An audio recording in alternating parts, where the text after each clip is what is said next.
Hello दोस्तों, good morning. So how are you all doing? Hope you are doing good. Next कहानी के साथ आ रही है आज की धीरज की वाणी, और ये कहानी बहुत ही इंस्पायरिंग कहानी और बहुत इंटरेस्टिंग कहानी है एक चाय के कप की.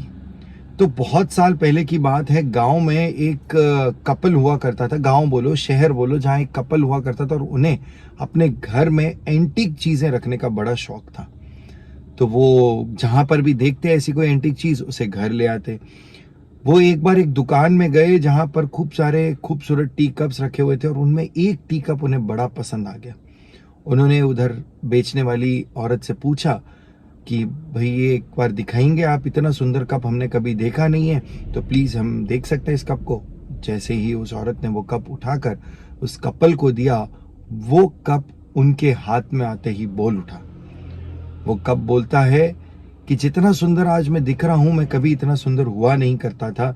मैं तो केवल एक लाल मिट्टी की तरह था. फिर जब मुझे बनाने वाले कुम्हार ने मुझे लिया, उसने मुझे रोल किया और मुझे खूब पीटा. तो मैं बड़ा चिल्लाया, मुझे छोड़ दो, मुझे छोड़ दो, मुझे छोड़ दो. पर उसने एक ना सुनी और केवल यही कहा, अभी नहीं. पीटने के बाद में उसने मुझे एक घूमते हुए पहिए पे रख दिया, और जैसे ही उसने मुझे पहिए पे रखा तो मैं गोल गोल गोल गोल घूमने लगा. मैं चिल्लाया, मुझे चक्कर आ रहे हैं, मुझे छोड़ दो, मैं चकरा कर गिर जाऊंगा. लेकिन उसने एक ही बात बोली, नहीं, अभी नहीं.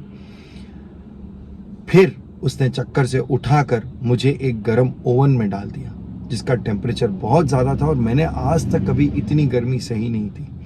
मैं अंदर से ओवन की खिड़की से उसे देख पा रहा था और चिल्ला रहा था, रो रहा था, प्लीज मुझे छोड़ दो, मुझे बाहर निकालो, मुझसे ये गर्मी सहन नहीं हो रही है. लेकिन मैं केवल उसके लबों को पढ़ पा रहा था, और मैंने यही देखा कि वो यही कह रहा है, अभी नहीं. फिर जब उसने मुझे बाहर निकाल कर रखा और मुझे ठंडा होना दिया, तो मुझे थोड़ी राहत महसूस हुई और मुझे अच्छा लगने लगा. मुझे लगा शायद अब मैं बच गया. लेकिन अब क्या? अब उसने रंग उठाया और मेरे पूरे बदन पर रंग फेरने लग गया. मैं उसकी फ्यूम्स, जो कलर्स की फ्यूम्स होती है, सहन नहीं कर पाया. मेरे को सफोकेशन होने लगा, दम घुटने लगा, गैग्स आने लगे, उल्टी आने लगी. पर वो ना रुका. मैं चिल्लाया, रोया, भीख मांगी, मुझे छोड़ दो, पर उसने मुझे नहीं छोड़ा. फिर उसने, यहां पर भी वो रुका नहीं. जैसे ही मेरे रंग सूखे तो उसने मुझे फिर एक ओवन में डाल दिया, और वो ओवन पहले से भी ज्यादा गर्म था. मैं थक हार जा रहा था, लेकिन वो मेरी एक बात नहीं सुन रहा था. मैं बाहर की तरफ देख रहा था, मुझे बाहर निकाल दो, मुझे बाहर निकाल दो, पर उसने मुझे बाहर नहीं निकाला. केवल यही कह रहा था, अभी नहीं. फिर जब उसने मुझे बाहर निकाला और मुझे ठंडे होने दिया, 1 घंटे बाद उसने मुझे एक मिरर दिखाया, दर्पण दिखाया. और जब मैंने वो दर्पण देखा तो उसने यही कहा, देखो ये हो तुम. मैंने कहा, नहीं, ये तो मैं हो ही नहीं सकता इतना खूबसूरत. उसने कहा, यही मैं तुम्हें याद दिलाना चाहता हूँ, यही बताना चाहता हूँ कि तुम खूबसूरत हो और हो सकते हो. केवल कुछ परेशानियां सहन करने की जरूरत है. अगर मैं तुम्हारी बात सुन लेता और मैं तुम्हें ऐसे ही छोड़ देता, तो तुम वहां पर ही पड़े रहते. तुम जीवन भर एक मिट्टी की तरह अकेले रह जाते. वो मैं चाह नहीं रहा था. फिर मैंने तुम्हें पहिए पे घुमाया. अगर मैं ऐसा नहीं घुमाता तो तुम टूट जाते. अगर मैं तुम्हें ओवन में नहीं डालता तो तुम फट जाते. अगर मैं तुम पर रंग नहीं करता तो तुम जीवन भर बेरंग रह जाते.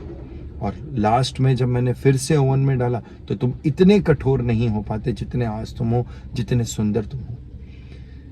तो बेटा, मेरे को तो यही समझ में आता है कि जो भी भगवान और हमारे पेरेंट्स हमारे साथ ऐसा कुछ प्रोसेस करें, जब हम उनका विरोध करें, जब हम तकलीफों से गुजर रहे हैं, तो शायद हम बेहतर बनने की तरफ जा रहे हैं. और शायद क्या, वास्तव में बेहतर बनने की तरफ जा रहे हैं, और हम उसका विरोध करते हैं. हम ये नहीं जानते कि हम कितने खूबसूरत हैं और हो सकते हैं. केवल हमें कुछ परिस्थितियों से गुजरने की जरूरत है, कुछ कठिन परिस्थितियों से गुजरने की जरूरत है. एक बार जब हम उन कठिन परिस्थितियों से गुजर कर बाहर निकल जाते हैं, तो जो खूबसूरती लेकर हम बाहर निकलते हैं, वो काबिले तारीफ होती है, उसी चाय के कप की तरह. तो ये थी आज की धीरज की वाणी. आई होप आपके जीवन में जो भी परेशानियां चल रही हैं, आप उनको सहन कर कर आगे बढ़ेंगे. क्यों? क्योंकि आप एक बेहतर इंसान, एक बेहतर स्वरूप की ओर बढ़ रहे हैं. Thank you everyone. Take care. Good luck.